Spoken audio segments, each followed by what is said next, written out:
Mandeep, thank you so much for joining us today. As we begin, can you say a few words about your current role and what you've been up to? Yeah, thank you for having me, Misha. So I'm the Chief Marketing Officer for SecureAuth, as you can see in my background. And I've been with the company for a couple of years, and I've been in cybersecurity for about 21 years now. Oh, wow. Amazing. And in your role as a CMO, what kind of functions report to you? Yeah, so obviously all the functions in marketing, right, from product marketing, customer marketing, content, demand gen, and BDRs. But Hmm. my role is a little bit interesting because I do more than a CMO. So I'm also managing channels and alliances as well. So it's kind of a Mm, broadened role. So it makes it obviously more interesting and more challenging at the same time. certainly. Certainly. And how big is channel for you? Pretty big. I mean, we are a channel first company. So I would say, roughly from renewals point of view, we're getting about maybe 50, 60%, or even more coming from channel. For new Mhm. bookings, we're getting to about 40% as well. So it's Interesting. pretty significant. I'm a huge channel believer, and I've always believed in channel first, and it does help us a lot. Certainly. And you mentioned BDR. It's actually interesting. I when we talk to CMOs, sometimes BDRs report to up to marketing, sometimes it's sales. So in the industry, there's a little bit of a discussion as to what is the proper way. I'm wondering what's your thinking around Yeah. that? Yeah, it's roughly, I think, 50-50 in the industry. Sometimes it goes up and down between sales and marketing. And I've had both models in my background, and I've also managed sales, right? So I can kind of understand that piece of it. My personal belief is that it's better to have that in marketing, mainly because it really puts the onus on marketing to provide the right quality opportunities to sales, right? If I do a full turnkey and my team is really giving them the qualified meetings so that can be converted into Hmm. opportunities, that is the right way. In the other model, it's easy for me to throw MQLs over and say, go figure it out, right? And that's not really full ownership, right? So I personally think, I mean, both models can work, but I just think the having it in marketing gives the full uh, onus and responsibility for marketing. It makes a lot of sense because if you think of customer journey as having potential clients kind of travel through different steps, BDRs kind of sit between identifying prospects who show intent, qualifying them and passing them on, setting up a meeting for AEs. So you can make an argument to your point in terms of ownership, which part of the journey lives with marketing from demand generation Mhm. standpoint, and which point lives with sales. And I think and as you said, there are different models in terms of where BDR team would sit, as long as it's very clear what this service agreement is between sales and marketing, what the definitions are. Because I think a lot of it is a lot of the Yeah, argument is about definitions, right? What is the correct MQL? Well, yeah, if someone showed up at a webinar, signed up for a webinar, no showed, is it worth passing this person along to sales or not? I think this in itself is a very interesting topic of conversation. But I wanted to kind of double click on one thing that you mentioned. You mentioned that you are in the industry for what you said, 21 years. That's mhm, fascinating. So you've mhm. seen a lot of things through the years. What was the starting point? I've noticed a number of interesting companies in your background. What was the first cybersecurity marketing role that kind of was the entry point for you?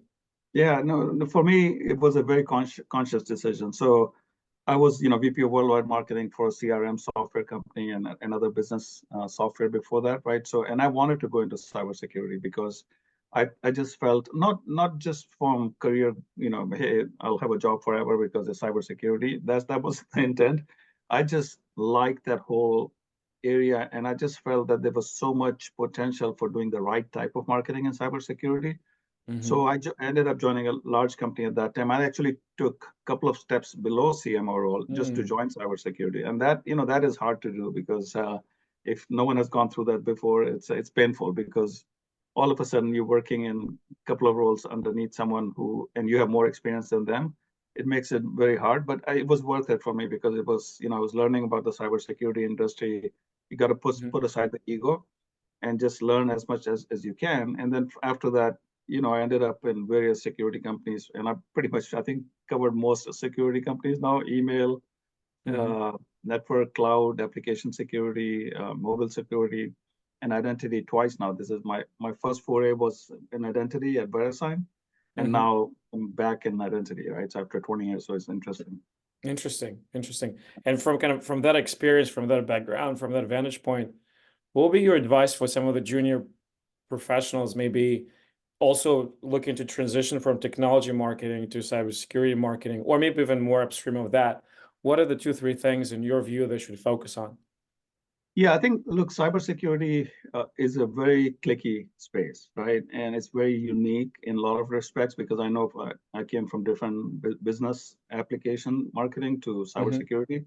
Mm-hmm. So what I would recommend is because you have to have some technical chops, right? I mean, it's not just you're not marketing to marketers, you're marketing to a very technical audience, all the way from CISOs down to VPs and director and manager and Mm-hmm. architects, right? Who will actually question your presence and your your knowledge, right? So Mm-hmm. so what I would recommend is, first of all, if you want to go into cybersecurity and marketing, you have to know why you're doing that. Not, again, like I said, not just because of job security, right? That should not be the driver. I think if you really love cybersecurity, if you like the passion of what's going on there and how you can be creative and positioning your solution in the right way, that would be one reason. Mm-hmm. Uh, and what I would recommend is obviously start on the product marketing side if you can, and get involved in associations. So, I was a chapter leader for OWASP, the Open Web Application Security Mm-hmm. Project, even though I was a CMO, and usually there are only marketing folks coming in, but I was part of that, and because I was providing thought leadership, you have to know not to do product pitches, those types of things. So you learn from joining OWASP, SANS, ISACA, there are a number of different associations, get involved with them, Mm-hmm. understand, from the community what's going on, from just sharing knowledge. Mm-hmm. That would, I think, help in preparing for a good marketing role, because then you know not to do product pitches because CISOs hate that. It's all about thought leadership. It's Mm-hmm. all about sharing the knowledge, right? So Certainly, certainly. And from that perspective, based on what you said, how important is it to be technical? I wouldn't say you have to be a coder, right? But I think just technical have some technical chops, right? You have to know, what's the difference between application security, network security, cloud security, and other security, right? And Mm-hmm. within that, what is the general operation? What is the value prop, right? Because there are 2,500 plus security companies out there, right? So you have to stand out. And each space has hundreds and hundreds of companies, each domain within Mm-hmm. cybersecurity. So you have to know how to explain your value prop, taking the technical piece of it, understanding it, but then simplifying it from a value prop perspective for your audience. That Mm-hmm. is the trick, right? So if you don't understand the base, you don't have the foundational knowledge from a technical perspective, it'll be kind of a little difficult to explain it in a simplified way. I see. I see. It makes sense because it's at the end of the day, you may not have to write code, but you need to be able to explain. You need to be able to talk with gravitas and Yeah, understanding to people who are way more technical. So it certainly helps, just not necessarily to be kind of practitioner, but at least to understand conceptually what it means. Certainly makes a lot exactly. of sense. Um, when I think of marketing, I hear this saying, there are no silver bullets in this business, which to me, the way I take it is that there is no one true, uh, one source of whether it's prospects or deals or leads. It's usually a variety of different sources. So the way I think of marketing is a toolbox, and there are different Mhm. tools, and some of them are more expensive than others, and some of them are bigger than others. Sometimes uh, tool is actively used, and then other times it's not used as much. So in your marketing toolbox, what Mhm. tools are used the most often? Is it conferences? Is it outbound? I mean, you mentioned the BDR team. Is it um, content generation and syndication? What's couple tools in your toolbox that you lean on the most these days? Yeah, no, it's a really good question because this things change over time, and also with the economy being good or bad, right, makes a big difference. Mm-hmm. But in general, I would say for in cybersecurity space, I find that events are probably the best ROI. Mm-hmm. And by events, I don't mean necessarily large events like RSA or Black Hat, right? They may or may not work. I mean, in some cases, it might work if you do it creatively. Mm-hmm. But I'm talking about roundtable events. 15 to 20 CISOs at dinner, just talking about some thought leadership topic around Mm-hmm. your domain. Or like in my case, like identity specific events like Gartner Show has worked really well for us, right? So there's certain types of events. And the reason I say that is because really in cybersecurity, the relationships matter. I mean, in any domain, relationships matter, but cybersecurity especially more so, Mm-hmm. because once you meet someone in person and you explain the value prop and you have this relationship and you build credibility, it's much easier to follow up with them and say, hey, remember we talked, let's talk some more, right? So it just makes it easier. The second piece I would say is from a toolbox perspective is channel. It's channel and alliance partners are huge. Because you can do a lot of things with them from joint go-to-market perspective. Mm-hmm. They have their own database, they have their own prospects, and if you have some common theme and common value proposition, it's 1 + 1 = 11. It's a much better value proposition, right? So, Mm-hmm. so those two things are working. I've tried online ads, LinkedIn, everything, and I just don't see the ROI as much, frankly. Only because, Interesting. yeah, it's in some industries those things work, SEM or even LinkedIn ads and those types of things. In cybersecurity, it's tougher. Mm-hmm. I think you have to have a lot more numbers to really follow up on before you get results. Interesting. Interesting. I just came back from a cybersecurity marketing conference in Austin Oh yeah. a week ago. It was fascinating and a lot of very interesting speakers. One of the presenters mentioned this scenario when several companies prior to his current company, a deal would come through and then they would rush to Salesforce to attribute. So there was the CMO and chief revenue officer and the channel Mhm. partner, and the CMO would go to Salesforce and find out that it's attributed to the channel partner. And they're like, oh my God, I worked so much on this deal and now the channel is taking the credit. So it was kind of making a point that when people are fighting for credit, it does make a very productive environment. From your experience, it seems like channel is really working for you. What's some of the best practices? What would be some of your advice on how to structure incentives for your channel team and the marketing team and the revenue and the sales team so that the incentives are aligned in a way that everyone is working together on growing the top line, lifting up the business rather than fighting over kind of existing deal flow, existing pipeline, and pushing the credit to themselves? Like, what would be what would be your advice in this regard? Yeah, if I count the number of hours I've spent on attribution issues, I could literally write a book on it.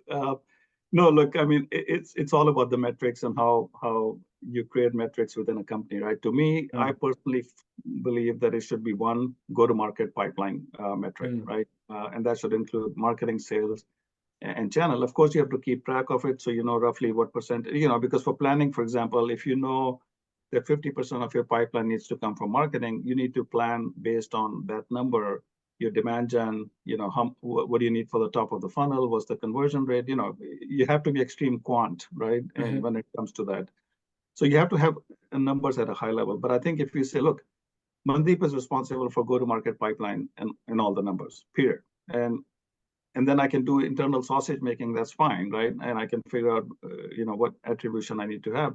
That kind of avoids the conflict. But I can understand the ROI piece, so that's why you have to keep track of the numbers for, what is campaign generating versus channel generating. But I think mhm. the best way to get rid of this is just say, look, there's one metric we want to follow, and here's the owner of that, right? Whoever that is, whether it's me or CRO or whomever, right? Certainly.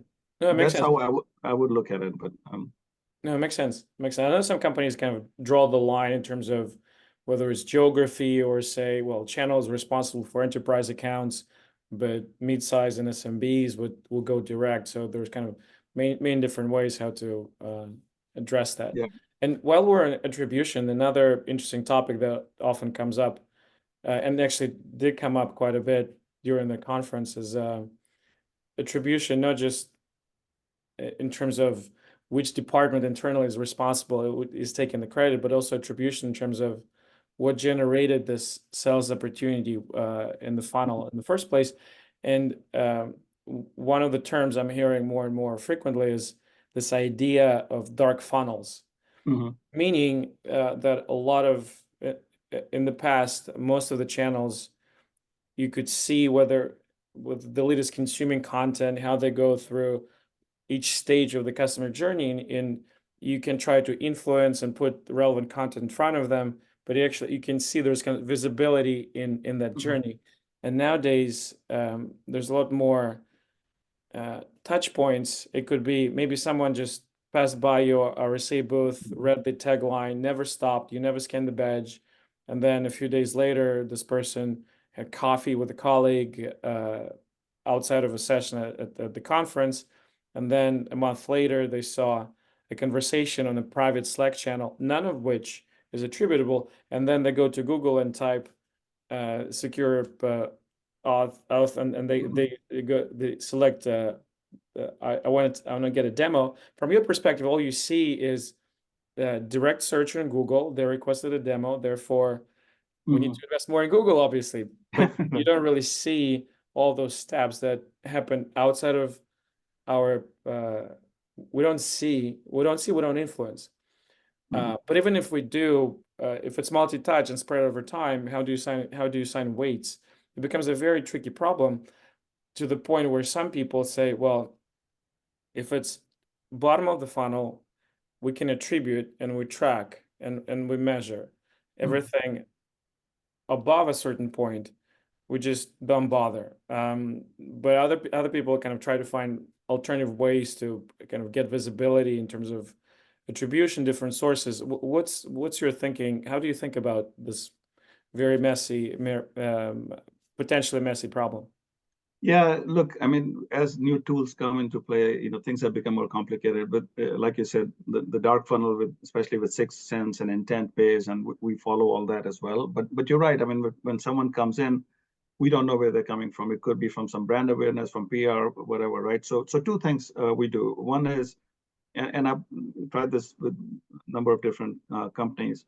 So we use a campaign influence report, right? So we give equal weightage to whatever the touch points were. So that just keeps it simple. You don't need to make it overly complicated because I'm trying to figure out what's working, what's not working at a high level, right? So that helps me kind of at least get a gauge on which campaigns have been fruitful for me, right?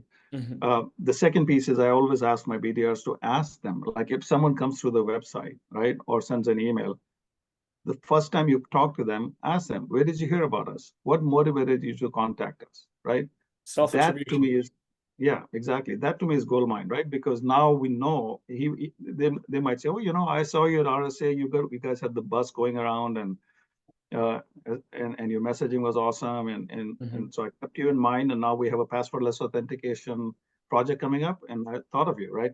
Whatever that is, I think it's really important to know that data because then I can feed that into other things, right, as well. So that's how we're managing it. There's no easy path, Hmm. right, to management of that, but I think it's working fine for us that way. Certainly, certainly. Um, if we switching gears a little bit, I know there's a lot of different themes that are kind of passing through, and it seems like every now and then there is kind of a new theme that emerges that captures everyone's attention. For a while, it was inbound. HubSpot pioneered the concept of inbound, and then everyone was building, standing up inbound teams, and then they realized that only a small fraction of that converts. So Mhm. people then shifted. Well, we'll do large scale events, and everyone is kind of double clicked and invested in Black Hat and RSA and Gartner events. And then COVID hit, and then everyone, well, we can't meet face to face. We're all going to do virtual webinars, and then it was the biggest thing. And you saw Mhm. companies raising incredible amounts of money on just providing kind of Zoom-like experience. it seems now it's AI is just capturing everyone's attention and people trying to understand how AI will impact marketing, whether in terms of content generation or kind of amplifying efforts of existing teams. So it's kind of easy to get wrapped around in the theme of the day. So, but you've seen it all over the years. Mhm. What's 12 months from now? uh, Cybersecurity marketers, marketing executives, what do you think will be talking about, excited about, or concerned about? What are some of the two, three themes that I think will play out next 12 months in your view?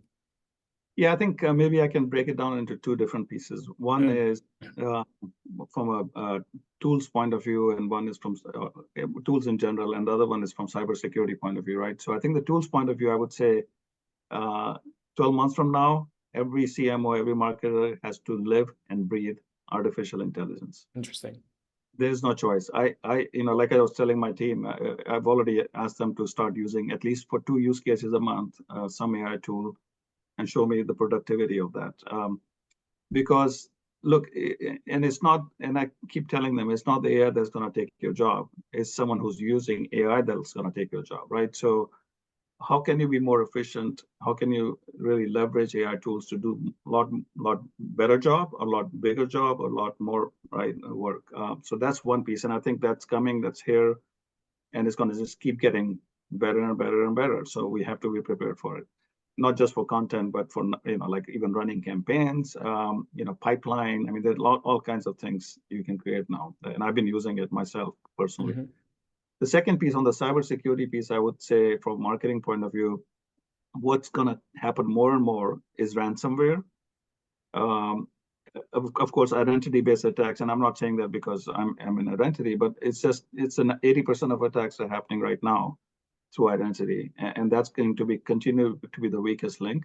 So I Hmm. think those two, from a cybersecurity point of view. So as marketers, I think we need to be aware of uh, those kind of vectors that are being attacked at, Hmm. but also hackers are starting to use AI, right? So I mean, there are now AI tools that can actually help them guess passwords. Literally, I mean, there's a site, I won't mention it because I don't want everyone to know. But they can literally guess passwords and attack you, right? So I think we have to be cognizant of that as well. Well, I see tools that spoof the voice. So Yeah. actually, I mentioned a while back in another conversation that I think during one of the webinars, one of the use cases, it was a female executive, a chief marketing officer of a technology company, and it was a call to the tech support desk with her voice. Hey, I'm in Uber. I'm running late for this meeting, and I need to access my presentation. Give me a bypass code. Like it's again speaking with authority. There's background noises. There's cars honking, and then she's irritated, and she's like, "I need it now." And so the tech obviously they're conditioned to help. So but it goes to prove the point that with enough technology, humans are can be fooled, and it was just scary to me to see. And this was a while back. Mm-hmm. It's just scary to see what kind of exploits are out there and just ready to be deployed. So to your point, I think there will be job security Yeah. for cybersecurity marketers. Uh, as we're coming up on time a little bit. One question that comes up a lot is, and it's again we kind of bridge the two worlds. On the one hand, we work a lot with cybersecurity or companies. On the other hand, we work with practitioners like CISOs, VP, director level cybersecurity executives. And at RSA and Black had kind of a big events, probably the largest events on par with Gartner. And one thing that's sometimes is confusing. It seems like the messaging is blurring. Mm-hmm. At some point, it was everything was zero trust. I think now next RSA, everything's going to be AI. Yeah. Our solution is AI enabled. So with this comes the question, and it's kind of part of the point that you raised is how to convey value in a way that's not just better than other solutions, but different. And from your perspective, what will be some of the best ways to do that? Yeah, I think so. Look, I have a lot of CISO friends, and I love the CISO community, and a lot of VPs of information security have become friends over time. And I've helped them; they've helped me, right? And one complaint they always have is the language that marketers use to show their solution is awful. I mean, it's so confusing. It's all buzzword compliant and really doesn't communicate. How are you solving my problem, right? So I think the one word that I would use is simplify. Mm, That is the golden rule, because just clearly state how are you solving their problem, and I think they'll be happy, right? Don't go into all kinds of buzzy words, right? And that's their number one complaint. I mean, every time I talk to some CISO, they're like, why can't marketers just simplify what they're trying to do for me? And so I think that would be my recommendation, is like, keep it simple and explain exactly what you're delivering. it's very, I think it's a very good, very good advice. Mandeep, I know we're coming up on time. Thank you for being so generous with your advice and your thought leadership. What's the best way for people to find you? So best way is always LinkedIn. I'm also on Twitter. My handle is @app security, because Hmm. a long time ago I was in app security when it was early on, so I was able to get that handle. So I can be reached there, or LinkedIn always is the best source. But thank you for giving the opportunity to spend some time with you, Misha. I enjoyed it. Absolutely, and hopefully we'll get to meet face to face as at one of those events. I would love that. Thank you.